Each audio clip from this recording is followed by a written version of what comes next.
இருந்தாலும் கஷ்டப்படும் போது ஹெல்ப் பண்ணணும்ல. நான் அதே மாதிரி தானே அந்த பாட்டிக்கும். ஹாய், உங்ககிட்ட ஒன்று கேட்கட்டுமா? ஆ இன்னைக்கு காலையில் நம்ம பீச் போனோம்ல, அங்கே வந்து ஒரு பாட்டி உட்காந்துருந்தாங்க. நீ ஓடி வந்து அம்மா ஏதாவது இருக்கா கொடுக்க, அவங்களுக்கு கொடுக்கணும் அப்படின்னு கேட்டல. நிறைய பேர் பாவம் அப்படின்னு நினச்சி காசு கொடுத்து நான் பார்த்துருக்கேன். ஆனால் நீ ஒரு வாட்டி கொடுக்கும்போதும் ஹாப்பியாக கொடுக்குற.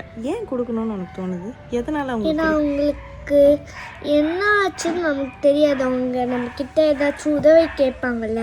கேட்கலையே அவங்க தான் உங்ககிட்ட. அவங்க நாங்கள் கொடுக்கணும்னு தோணுச்சு. அவங்க ஏதாச்சும் பாட்டின்னா கொஞ்சம் வயசாக இருக்கும்ல, அந்த காசை வச்சு அவங்க சாப்பிட போகிறாங்களோ என்னன்னு தெரில. அவங்களுக்கு ஏதாச்சும் உடம்பு சரியாமல் இருக்கும், டாக்டர்கிட்ட போகிற கேட்டிருப்பாங்க, இல்லைன்னா சாப்பிட கேட்டிருப்பாங்க.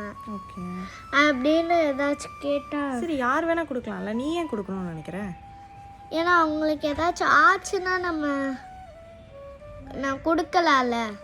கொடுக்கலாம் தான், கரெக்டு. கொடுக்குறது நல்ல விஷயம், எனக்கு சந்தோஷம். இப்போ உனக்கு வந்து யாரோ அடிக்கிறாங்க, அப்போ நான் ஹெல்ப் பண்ணணுமே இல்லையா? கண்டிப்பாக பண்ணணும். அதே மாதிரி தானே அவங்களுக்கும் ஹெல்ப் பண்ணணும்ல.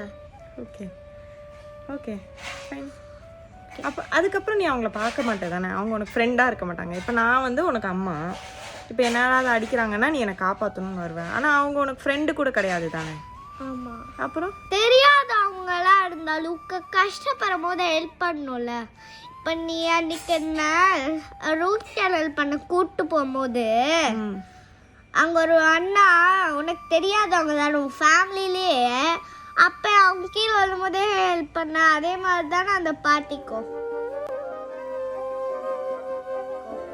தெரியாதவங்களா இருந்தால் யாருக்கு வேணால் ஹெல்ப் பண்ணலாம், இல்லை தப்பே இல்லை. தப்பு இல்லை. உனக்கு ஹாப்பியாக இருக்கா ஏதாவது கொடுக்கணும்னா? ஆமாம்.